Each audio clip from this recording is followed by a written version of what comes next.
네, 감사드립니다. 우리 성경 말씀을 같이 보겠습니다. 마태복음 7장 1절에서 6절까지를 읽겠습니다.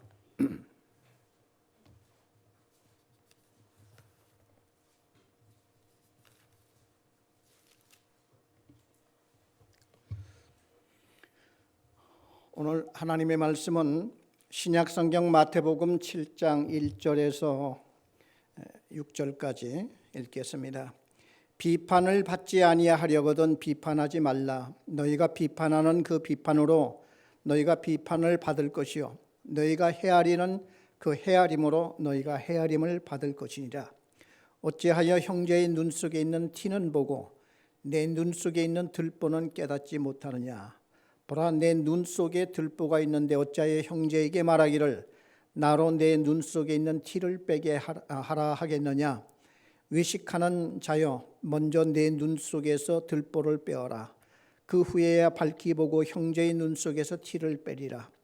거룩한 것을 개에게 주지 말며 너희 진주를 돼지 앞에 던지지 말라. 그들이 그것을 발로 밟고 돌이켜 너희를 찢어 상하게 할까 염려하라. 6절까지 말씀을 이렇게 읽었습니다. 비판을 받지 아니하려거든 비판하지 말라. 그 예수님은 비판하지 말라 그 전에 비판을 받지 아니하려거든 이제 이 말을 먼저 했어요. 왜냐하면은 우리가 비판을 하게 되면은 나에게 그 비판이 꼭 돌아오게 돼 있다 하는 그 얘기입니다. 사람이 그 자기를 비판하는 것을 좋아하는 사람이 누가 있겠습니까? 그런데 특별히 내가 남을 비판했는데 그것이 돌아온다는 이제 얘기죠. 그래서 여기 이제 특별히 보면 이 비판이라고 하는 말이 다른 성경 번역본에 이렇게 보면은 판단이라는 말도 있으면 남을 판단하지 말아라. 또 새번역 성경을 이렇게 보니까 심판하지 말아라 이렇게 되어 있습니다. 심판. 그래, 그 남을 판단한다든지 또 그 남을 심판한다든지 하는 이런 일은 대단히 위험스럽고 아무런 도움이 안 되고 또 내가 그건 오히려 죄를 짓는 일이기 때문에 우리 특별히 예수를 믿는 자들은 참 조심을 해야 된다 하는 이제 이 말씀이 이렇게 되겠습니다. 그래 우리가 보통 이제 그런 얘기를 많이 하죠. 양쪽 말을 다 들어봐야 된다 하는 그 얘기를 많이 듣습니다. 또 우리 서로 하죠. 그 이유가 뭐냐 하면은 누가 나한테 와서 자신이 억울하고 정말 자기가 큰 고통을 당하고 있다는 얘기를 막 쏟아놓을 때에 그 얘기를 들으면 나 역시도 정말 마음속에 분이 일어나고 그럴 수가 있느냐 하고 같이 욕을 해주고 그 사람을 위로해주고 우리 이럴 때가 많이 있죠. 그런데 나중에 실질적으로 또 상대방이 그 이야기를 들어보니까 전세가 확 뒤집히는 경우가 얼마나 많이 있습니까? 그 사람 상대방의 얘기를 나중에 들어보니까 또 그게 아니란 말이죠. 그래서 우리 사람의 기준이라고 하는 것은 언제나 이렇게 불공정하다는 겁니다. 보통 내가 기준을 삼아서 우리가 그 비판을 이렇게 할 때 상대방을 비난하거나 비판을 할 때에 그 기준이 어디냐 이거죠. 근데 보통 나잖아요. 그래서 우리 보통 여기서 오늘 말씀을 보면은 비판을 받지 아니하려거든 비판하지 말라. 너희가 비판하는 그 비판으로 너희가 비판을 받을 것이요 너희가 헤아리는 그 헤아린다 하는 건 이렇게 계산 따지고 이렇게 헤아리고 하는 이제 그걸 말하는데 내가 너무 그렇게 따지고 계산하고 이렇게 하면은 결국 나한테도 그게 돌아온다는 얘기죠.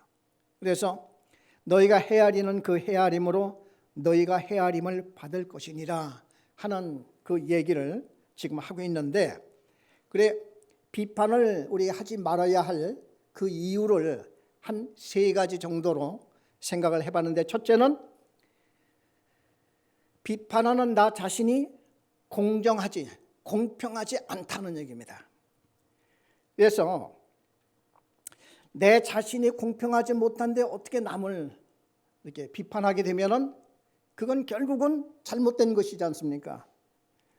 그래서 그 운동권에 가담한 이런 대학생을 둔 부모들의 입장에서는요, 그 정부를 비판하고 비난하고 하는 것을 어른들이 볼 때는 때로는 너무 성급하고 철부지 같은 생각들이 참 들 때가 많이 있습니다. 그렇지 않겠습니까? 그렇지만도 내 자식이 거기에 운동권에 들어가서 그냥 싸우고 뭐 비판하고 그 야단을 할 때에, 그래 그것을 누군가가 막 그 운동권에 있는 그 데모하고 그렇게 하는 학생들을 막 욕하고 저놈들 저 공부는 하지 않냐고 막 그렇게 얘기를 했을 때, 그것이 또 한편으로 볼 때는 왠지 나는 아들 쪽으로 마음이 이렇게 가는 경우가 참 많단 말이죠. 어느 회사에서도 또 어느 직장에서도 내 아는 고향에 친구가 있다든지 또 또 가까운 친척이 그 회사에 있다든지, 아니면 사장이 또 나하고의 어떤 연관이 있다든지, 이렇게 하면은 우리 인간 모든 대부분의 사람들이 자기하고 연관이 있는 쪽을 아무래도 넓게 봐주고 넓게 생각을 하고 변호해주고 싶고 뭔지 모르게 이렇게 됐다가, 또 한편으로 이렇게 보면은 나중에 그 사람한테 기대를 했는데 나중에 그것이 또 나한테 돌아오는 것이 섭섭하게 돌아오면 확 변해서 또 그 사람을 공격하고 하는 일들이 얼마나 많이 있냔 말이죠. 특별히 미국에 살다 보면요, 형제 친척 자매들이 미국을 들락날락 하다가 나중에는 와서 이제 눌러 삽니다. 어떻게든지 뭐 영주권도 얻고 뭐 해서 이렇게 사는데 80% 이상이 사이가 꼭 틀어져요. 안 좋아요. 나중에 싸우고 뭐 얼굴 보지도 않고 한 교회에 나오다가 교회에서 뚝 떨어져서, 그게 형제들이 자기 동생, 자기 형, 이런 사람들이 결국은 뭐 자기 동생이 목회를 하고 있는데 그 교회에 나오다가 그냥 교인들을 데리고 다른 교회로 가고 하는 이런 일들이 얼마나 많이 있는지 모릅니다. 그 왜 그런 거 하니? 처음에 와서 이렇게 보면은 처음에 온 사람은 얼마나 고생이 많겠어요. 고생이 많고 그러는데 아무래도 먼저 와서 정착하고 10년, 20년 앞서 있는, 그게 동생이건 형님이건 간에 비교를 해보면 너무나 잘 살고 부럽단 말이죠. 그런데 자칫 잘못하면 섭섭한 거요. 자기는 차가 몇 대씩 되면서도 말이야. 나 한 대 뭐 사주는 못할 망정 뭐 여러 가지 그 이유와 일들로 인해 가지고 나중에는 꼭 이게 대판 싸움이 되고 뭐 틀어지고 이런 경우가 얼마나 많이 있는지 모릅니다. 그래서 특별히 예수님께서 비판하지 말아라. 보통 그 비판이라고 하는 것은요, 앞에서 하는 게 아니라 뒤에서들 많이 합니다. 안 보일 때. 그럼 뭐 저를 비롯하여서 우리 자칫 잘못하면 비판에 많이 말려들게 되고 또 하게 되고 그렇게 되지 않습니까? 그래 이제 뒷담화라고도 하죠. 뒷담화 우리 죄를 많이 짓게도 되고 이렇게 됩니다. 그 예수님께서 하시는 말씀이, 그렇게 하면은 네가 그대로 받아. 너도 똑같은 인물밖에 안 되고 너도 똑같은 사람밖에 안 돼. 너는 특별히 예수 믿는 자가 아니냐. 너는 하나님의 백성이니까 그러지 마 하고 지금 여기에서 우리를 잘 다독거려서 우리를 하나님의 백성으로 만들어 가시는 말씀이에요, 이게. 특별히 우리는 별 죄라고 생각하지 못하는데 저 역시도요, 저 자신도 모르게 와서 뭐 우리 교회가 뭐 체제가 안 맞고 뜻이 안 맞고 얼마나 많이 뭐 그런 게 있겠어요. 뭐 백그라운드가 서로 이게 다르다 보니까 그럴 수밖에 없겠죠. 그래서 거기에 대해서 나름대로의 어떤 이것이 내가 뒤를 돌아보니까 엄청나게 많은 것들을 이렇게 비판을 하게 되고 불만 불평을 하게 되고 이렇게 됐는데, 예수님께서 하시는 말씀이 그런 거 하지 말라 이거야. 그런 거 하지 말라. 왜냐하면 그쪽에는 그쪽 나름대로의 사정이 있는 거야. 너는 네 사정이 있어서 네가 그렇게 얘기를 하지만은 그쪽에는 그쪽 사정이 있어서 그렇게 하는 거일 수가 있으니까, 이게 판단은 누가 하세요? 하나님이 하신다 이거예요. 하나님이 너는 하나님을 믿는 하나님의 도구로서, 너는 하나님을 믿는 하나님의 종으로서, 너는 하나님을 믿는 하나님의 백성으로서 너는 그러지를 말고 비판을 하지 말고 내 할 일을 찾아서 하면 될 게 아니냐?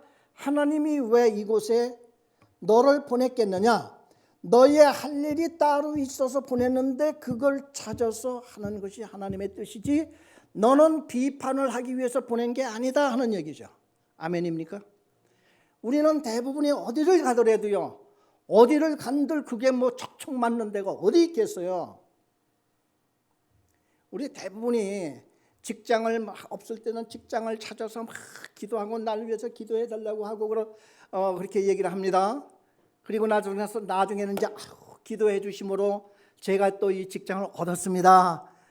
기쁘게 인사도 하고 그러는데 한 석 달쯤 가면은 이제는 거기에서 직장이 쉬운 데가 어디 있겠어요.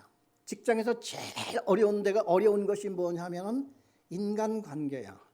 거기는 틀림없이 아주 그만 극과 극 되는 이런 성격, 이런 문제도 있고, 그래서 그 직장에서 차츰 어려움이 생깁니다. 막 불만 불평이 나오죠. 뭐 그런 나중에는 또 그거 뭐 끈기가 없는 사람은 금방 더 막 때려치고 또 다른 데가 찾는다고 하고, 이런 일들이 세상에 얼마나 많이 있습니까? 우리 특별히 하나님을 믿는 백성들은 그러지 말라 하는 얘기예요. 그러지 말아라. 예수님께서 하시는 말씀이 비판이라고 하는 건 불만 불평도 마찬가지거든요. 어디 가서도 다 적응하고 거기에 한 일원이 되고 멤버가 되기 위해서는 거쳐야 할 과정인데, 너만 특별히 따로 스페셜로 거기 할 수는 없는 거 아니겠어요? 그렇죠? 그래서 예수님께서 너도 비판받아. 비판을 받기 싫으면 비판을 받지 아니하려거든 비판하지 마라. 불만 불평을 네가 받지 아니하려거든 불만 불평하지 말아라. 예수님께서 우리에게 직장이건 사회이건 적응하는 비결을 우리에게 가르쳐 주시는 거예요. 제가 신학교를 다니면서 우리는 군목 시험을 따로 칩니다. 신학교 1학년 때에 군목 시험들을 하는데 뭐 그냥 사병으로 가는 것보다는 그래도 군목으로 가보면 중위부터 시작이 돼요. 중위. 그래, 한국에 중위부터 시작하는 병과가 딱 3개가 있는데 그 의사들이 중위를 답니다. 훈련받고 바로. 그 다음에 변호사, 검사, 판사, 뭐 사법고시에 합격한, 아마 그걸 거예요. 그 사법고시에 합격하는 사람들은 중위를 다뤄줍니다. 그 다음에 3번째가 군종이라고 해서 군종장교, 목사, 신부, 중 이런 사람들이 이렇게 가면은 중위를 이렇게 달아주는데, 뭐 그거 합격할 때는 날아갈 듯하죠. 뭐 너무나 좋고 기쁘고 하나님 앞에 감사하고, 근데 막상 이제 딱 군대에 들어가서 이렇게 보면은 얼마나 힘들고 어려고 그 자리 유지하고 이렇게 한다고 하는 것이 얼마나 뭐 힘들지 모릅니다. 그래 나중에 3년 근무하고 나올 때는 그냥 뭐 뒤도 돌아보지 아니하고 이렇게 나오는 이런 일들이 있고 이렇게 하는데, 이게 세상을 살아가려면은 우리 특별히 하나님을 믿고 신앙생활을 한다고 해서 이게 무슨 특별 케이스가 뭐 따로 주어진 게 아니지 않습니까? 근데 예수님께서 하시는 말씀이 거기 가서 잘 적응하고 어디를 가든지 힘들지만도 거기에 우수한 멤버가 되고 거기에 우수한 직원이 돼야 되지 않겠어요? 그렇지 않습니까? 어딜 가더라도 누가? 특별히 예수 믿는 사람들이. 예수님께서 그 비결 중에 하나가 비판하지 말라 이거야. 불만불평하지 말아라 이거야. 거기에서 정말 죽으라면 죽고 죽는 신용이라도 하고 이러면서 적응해 나가고 견디다 보면은 나중에 우수한 사람으로 이렇게 되는 거예요. 제가 처음 미국으로 간 게 아니라 캐나다로 갔었어요. 캐나다를 갔는데 이제 학교를 입학을 해서 학교를 다닙니다. 학교를 다니는데 여름방학이 됐어요. 그래 우리 집 사람이 여름방학에 집에서 그냥 가만히 있지 말고 나가서 뭐라도 좀 해봐라 이거야. 아 그래, 야 나가서 뭐 영어도 모르지 캐나다인 뭐 전혀 그 사회 가서 뭐를 어떻게 하는지 뭐 잡히질 않아요. 그래서 나중에 이제 뭐 뒤적뒤적하고 이렇게 하다 보니까 아이스크림 장사가 있는데 돈 $20만 가서 이렇게 디파짓을 이렇게 하면은 자전거를 주고 아이스크림을 잔뜩 자전거에다 넣어서 그 하루 종일 팔면은 거기서 얼마씩 이렇게 주는 한 70, 80달러를 벌 수 있는 그게 딱 보이더라고요. 아 죄송합니다.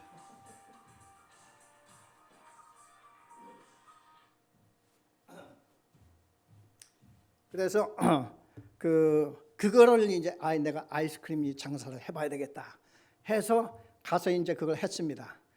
근데 뭐 못할 거야 없지 않습니까?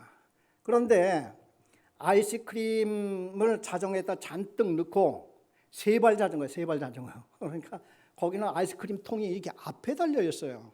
그래서 이 자전거를 타고 골목골목 뭐 이렇게 다닙니다. 근데 거기에 이제 자전거가 가면 이렇게 딸랑딸랑 이게 종이 흔들리게 돼 있어요. 그래 골목골목을 쭉 다니는데 가난한 동네가 엄청 잘 팔리는 거예요. 아이스크림이 가난한 동네에 가면은 아이들만 뛰쳐나오는 게 아니라 어른, 할아버지, 할머니 할 것 없이 종소리만 나면 막 집에서 뛰쳐나와요. 그냥 나와가지고 아이스크림을 그렇게 잘 사 먹습니다. 근데 부자 동네에 가보면은 아이들이 다 이렇게 놀면서도 하이 하고 인사나 하지 안 와요. 그래서 나는 이제 그 가난한 동네로 쭉 다니는데 한 번은 주인이 날 보고 오라더니 너 때문에 지금 불만불평들이 많다 이거예요. 그래 왜 그러냐 그랬더니 캐나다 그 학생들 청년들은 나무 밑에다 자전거를 딱 받쳐놓고 지나가는 사람한테 하나씩 둘씩 팔지 나는 그것도 모르고 뺑뺑 막 돌아다니면서 팔으니까 얼마나 많이 팔겠어요. 오후 2시, 3시쯤 되면 텅 비어가지고 한 번 더 받으러 갑니다. 그래서 일주일에 한 번씩 보너스 상금을 주는데 제가 받기 시작한 거야. 그런데 그 다른 그 장사하는 아이들이 이걸 가지고 막 불만불평을 하는 거야. 이건 뭐냐 말이야. 그리고 자기가 거기에 먼저 그 맡은 그 구역인데 내가 나타나가지고 이게 다 흐리니까 나를 다른 데로 보내라 이거야.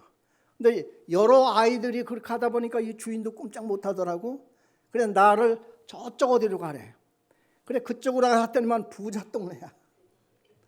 아무도 안 나와요. 아무도. 그래서 이것도 정말 이게 참 어렵구나. 그래 결국 몇 주 못하고 그만 이렇게 둔 적이 있습니다. 그래서 우리가 무슨 일이든지 거기 가서 승리를 하고 잘 적응하려고 하면 먼저 불만불평하지 말아라. 비난하지 말아라. 왜? 나도 공정치 못하니까. 두 번째 우리가 비판하지 말아야 될 것이 교만하다는 거예요. 비판을 하는 사람은 여하튼 간에 교만하다는 거예요. 교만하니까 비판을 하게 되는 거죠. 그 누가복음 18장 9절에 보면은 무슨 말씀이 나오는고 하니, 자기를 의롭다고 생각하는 바리새인과 자기를 죄인이라고 생각하는 세리가 둘이 똑같이 성전에 올라가서 기도하는 말씀이 나옵니다. 그런데 이 바리새인은 무슨 생각을 하느냐면은 두 사람이 기도하러 성전에 올라가니 하나는 바리새인이요 하나는 세리라. 바리새인은 서서 따로 기도하여 이르되, 하나님이여, 나는 다른 사람들 곧 토색, 불의, 간음을 하는 자들과 같지 아니하고 이 세리와도 같지 아니함을 감사하나이다. 나는 일해에 2번씩 금식하고 또 소득의 11조를 드리나이다. 자, 그러니까 이 바리새인은 자기를 의롭다고 생각하고 감사하는 거야. 그런데 모든 걸 보니까 내가 다른 사람 같지 않다는 거야. 그러니까 자기 자랑을 쭉 이렇게 늘어놓고 있는 거야. 그런데 이 세리는 멀리 서서 감히 눈을 들어 하늘을 쳐다보지도 못하고 다만 가슴을 치며 이르되, 하나님이여 불쌍히 여기소서, 나는 죄인이로소이다 하였느니라. 그 당시 세리는요, 그 정말 세리가 주는 돈은 거지도 안 받았다 하는 그런 아주 얘기도 있었다고 합니다. 세리는 지탄의 대상이었어요. 그런데 누구든지 세리를 뭐 하고 싶어서 하겠어요? 자기도 이제 밥 벌어 먹고 살다 보니까 어떻게 해서 이제 세리가 되었는데, 여하튼 간에 세리는 그 당시에 매국노 취급을 당하고 완전히 로마의 앞잡이로 이렇게 해서 그렇게 이제 미워하는데, 이 세리가 가서 기도를 하니까 아예 얼굴도 들지도 못해. 이 사람은 사람 앞에서도 얼굴을 들지 못하고 또 하나님 앞에서도 자기가 죄인이야. 그런데 이 성경에 뭐라고 되어 있냐면요, 누가복음 18장 14절에 내가 너희에게 이르노니 이에 저 바리새인이 아니고 이 사람이 의롭다 하심을 받고 그의 집으로 내려갔느니라. 그러니까 예수님께서 하시는 말씀이 누가 의인이냐, 저 바리새인이 의인이 아니고, 왜냐하면은요, 모든 사람들이 자기를 의롭다고 생각하는 순간 이것은 잘못된 거죠. 왜냐하면은 근본적으로 우리는 모두가 죄인들인데, 죄인이 그거를 깨닫지 못하면은 무슨 하나님의 의를 바라고 더 이상 우리가 하나님 앞에 바랄 건 뭐가 있습니까? 그래, 이 사람은 감사를 한다고 그러지만은 감사가 안 해요. 그렇지 않습니까? 그래, 이스라엘 백성들이 하나님의 율법을 그렇게 따른다고 바리새인이라고 했거든요. 이 바리새인들이 정말 율법을 사랑하고 다시는 바벨론 포로 같은 생활을 우리는 이제 해서는 안 된다 해서 바벨론 포로에서 돌아온 유태인들이 만든 경건 클럽이 바리새파예요. 그리고 사두개파는 뭐냐면은 제사장과 레위 지파 사람들이 자기는 또 특권 의식이 있어가지고 자기들은 너희들 평민하고는 달라. 우리는 하나님이 세우는 아론의 자손 거룩한 성직자들이야. 그리고 그 당시에 그 성전에 들어오는 이 해마다 또 수시로 수많은 사람들이 성전에 갔다 이 바치는 돈과 짐승, 이 재물 이런 것들이 어마어마하고, 그리고 또 각 임금들이 자기의 재산 중에서 금은 보화를 얼마나 성전에 갖다 많이 드립니까? 그래서 이 성전에는 그 당시 그 항상 전쟁이 나면은 이 성전부터 항상 지키는데 급급하고 이러는 사람들이 유태인이었는데, 이 사람 그래 서기관과 제사장 그룹들이 사두개파예요. 왜 사두개파라는 이름이 왜 됐냐면은 사독, 그 옛날에 솔로몬 시대 때에 사독이라고 하는 제사장이 솔로몬 때에 아주 제사장의 대표가 됐는데, 그 후손들이라 해가지고 사두개파가 이렇게 되었다고 합니다. 그래서 그 유대 나라에는 바리새파, 사두개파가 이렇게 서로 있는데, 이분들이 뭡니까? 자기들은 하나님의 율법을 잘 지킨다고 해서 다른 사람들하고 자꾸 차별을 뒀단 말이죠. 아무리 잘 지켜도 자기는 죄인이잖아요. 그래 죄인을 깨닫지, 죄인이라는 사실을 깨닫지 못하고서는 하나님 앞에 나아갈 수가 없는 겁니다. 인정받을 수가 없는 거예요. 그래 유대인들이 그리스도가, 예수 그리스도가 와도 십자가에 못 박혀 죽여버리고, 바울 같은 사람도 자기는 바리새 중에 바리새인이라고 그랬잖아요. 그러니까 얼마나 핍박을 하고 자기는 잘한다고 했는데, 그러기 때문에 우리가 비판을 하는 사람은 자기가 교만하다고 하는 사실을 모르고 있는 거예요.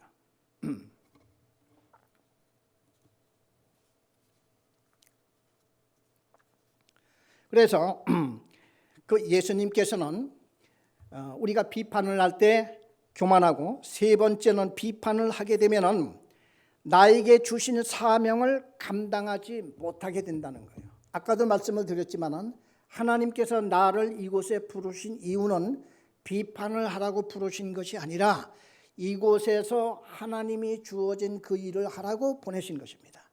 그리고 이 교회에 정말 필요한 그러한 존재가 되게 하기 위해서 나를 보낸 거예요. 우리 대부분이 교회에 오면은 이 교회는 은혜가 있어 없어 하는 이런 비판부터 제일 먼저 하게 됩니다. 그렇지만은 하나님께 우리는 은혜를 받을 수 있는 이러한 자세도 있어야 되겠지만은, 한편 나는 은혜만 받는 자가 아니라 이 교회에서 필요한 존재로 나를 불렀기 때문에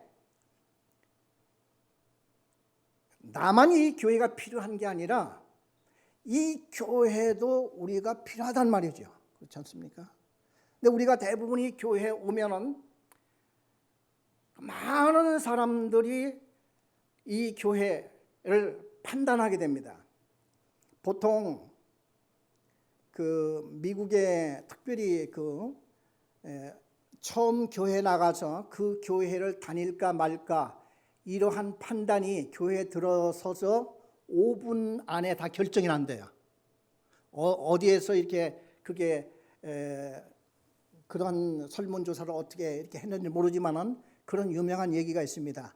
어느 교인이 그 교회를 갔을 때 이 교회를 다니냐 마냐 하는 그거를 5분 안에 결정한다, 이런 얘기가 있습니다. 그래 우리가 틈에 식당을 가더라도 먼저 식당을 한번 쓱 둘러보고 그 선입관 이런 게 딱 있지 않습니까? 그래 우리가 교회에 온다 할지라도 이제 이런 거며 저런 거며 다 이제 이런 게 겪죠.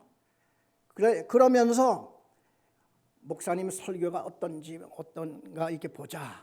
또 여러 가지 뭐를 이렇게 보기 쉽습니다.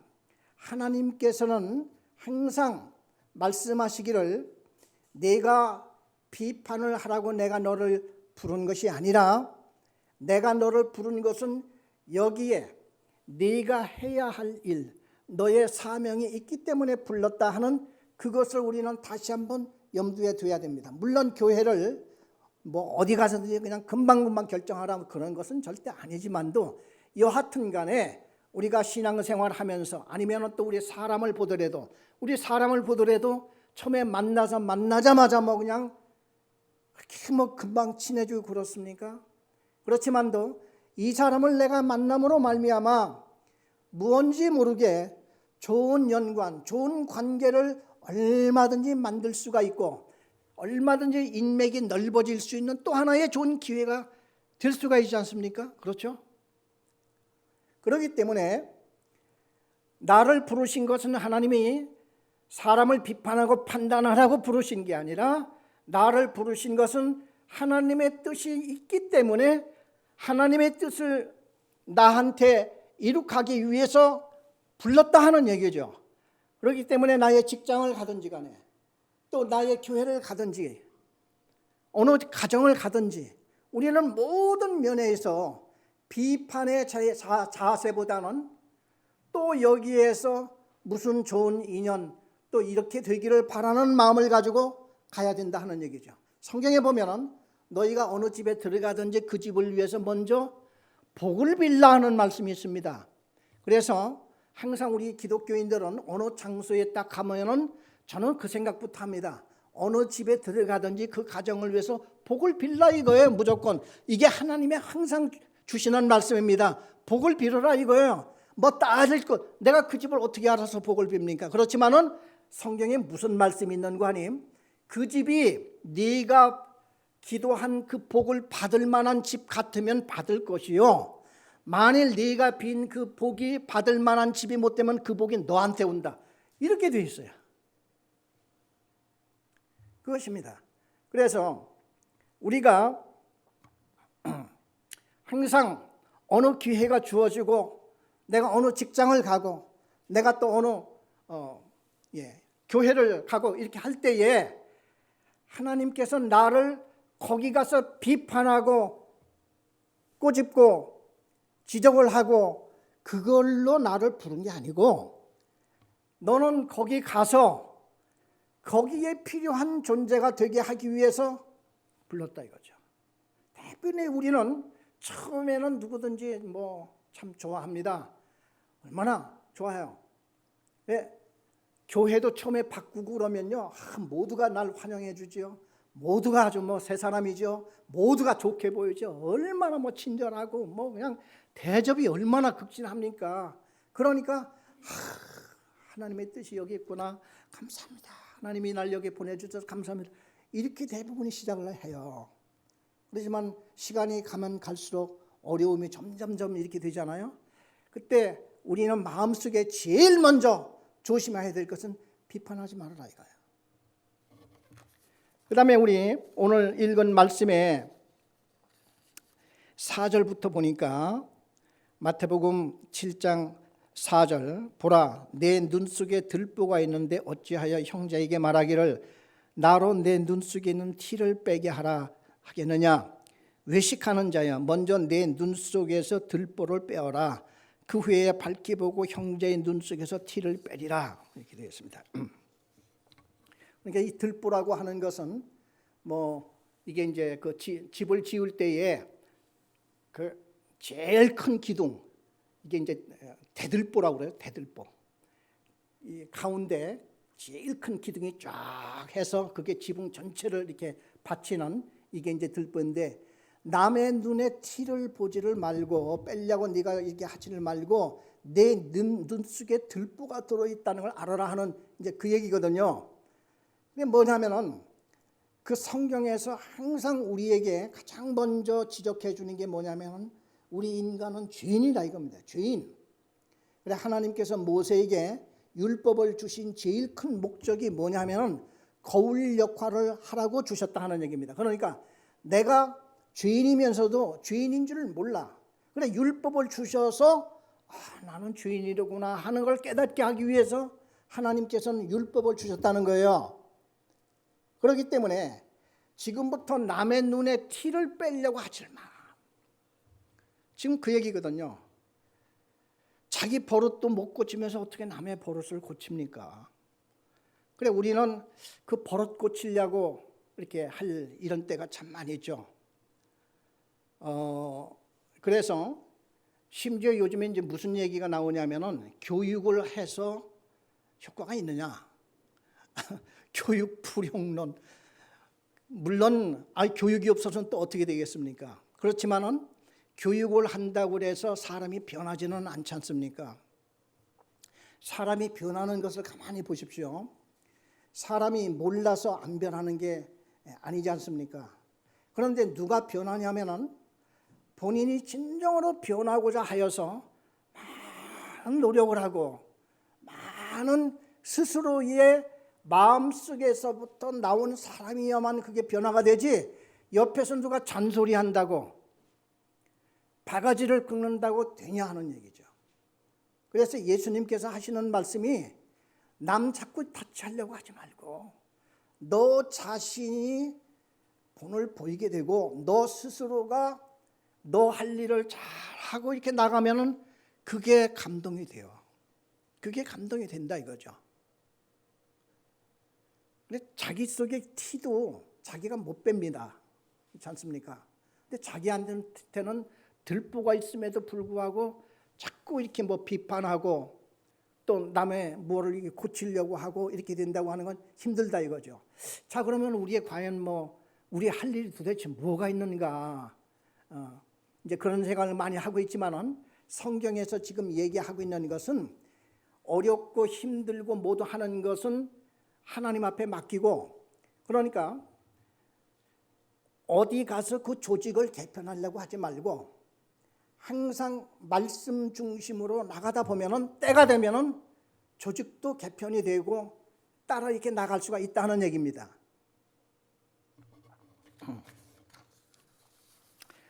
그 성경에 보면은 베드로의 자신감이 항상 차고 넘쳤죠. 베드로.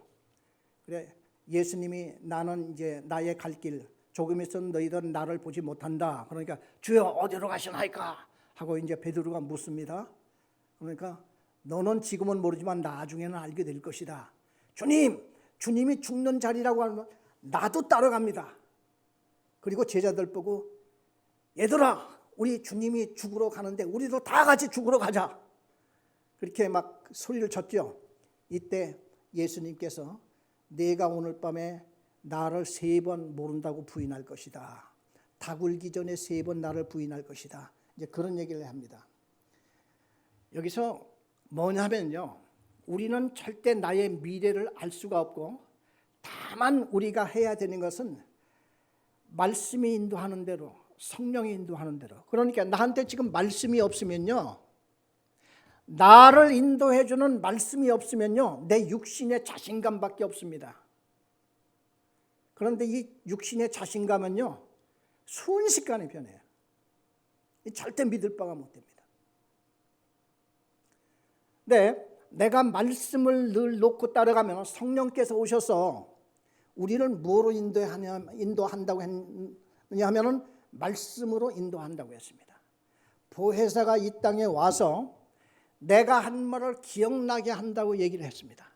그리고 성경의 모든 말씀을 가르친다고 했습니다. 그러니 베드로 마음속에는 예수님의 그 어떤 말씀이나 또 성령의 인도함을 지금 받고 있는 게 아니라 베드로는 우월감이에요. 자신감이에요.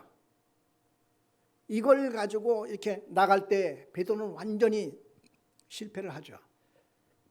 그렇지만 나중에 베드로는 순교를 하지 않습니까? 그리고 베드로가 순교하면서 마지막 그 병사들이 죽을 사람에게 마지막 유언을 묻는다고 합니다. 내 마지막 유언이 뭐냐? 이렇게 했을 때 베드로가 우리 주님은 죄도 없이 십자가 못 박혀 돌아가셨는데 나는 이 큰 죄인이 어떻게 주님하고 똑같이 십자가 못 박혀 죽을 수가 있겠습니까? 나를 십자가에 못을 박아 거꾸로 세워주십시오. 이게 마지막 유언이었다고 합니다. 그래서 베드로는 거꾸로 십자가에 못 달려서 죽었다고 그러죠. 그러면은 이렇게 한동안에는 그냥 변덕스럽고 자기를 스스로 믿을 수가 없는 베드로에게 어떻게 이러한 일이 있었느냐 이거야.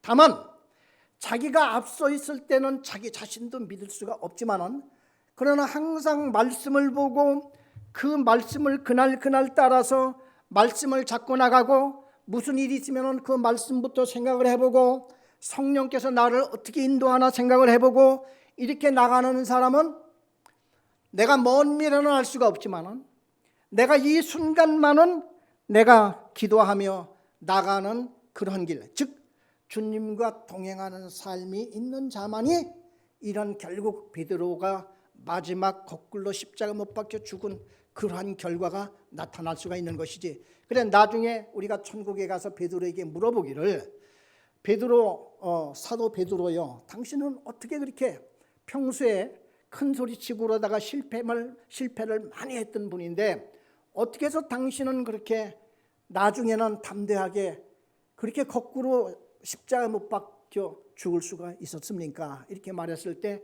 베드로는 분명히 그렇게 얘기를 합니다. 나도 모르겠습니다. 나도 모르겠는데 그 순간 그렇게 되어지던군요. 이것입니다. 그래서 우리는 지금 해야 될 것이 뭐냐면은 오직 주님의 뜻을 보고 나갈 뿐이에요.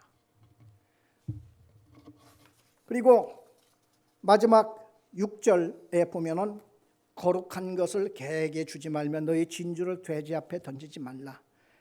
그들이 그것을 발로 밟고 돌이켜 너희를 찢어 상하게 할까 염려하라. 거룩한 것을 개에게 왜 줍니까? 또 진주를 돼지에게 왜 줍니까? 이 말이 무슨 뜻인고 하니, 이제부터 우리 하나님을 믿는 자들로서는 이제 받을 준비가 돼 있는 사람한테는 우리가 아낌없이 밀어주고 또 키워주고 또 말씀도 해주고, 그리고 때로는 잘되기 위해서 훈계도 해주고 할 수가 있죠. 왜냐하면 사랑 안에 있고 그 사람의 준비가 돼 있으니까, 눈물로 받을 준비가 돼 있으니까. 그러나 이것을 준비가 되지 않은 이런 사람한테는 줘봐야 헛일이라는 거죠. 안 된다는 거죠. 그렇지 않습니까? 그래서 오늘 이 말씀을 볼 때에 거룩한 것을 개에게 주지 말고 그 귀한 진주를 돼지 앞에 함부로 던지지 말고 잘 우리가 준비가 되고 하나님이 함께하는 이런 자들과 함께 나눌 수 있는 이런 귀한 말씀이 오늘의 말씀이 아닐까 하는 생각이 듭니다. 우리 한번 같이 기도하겠습니다.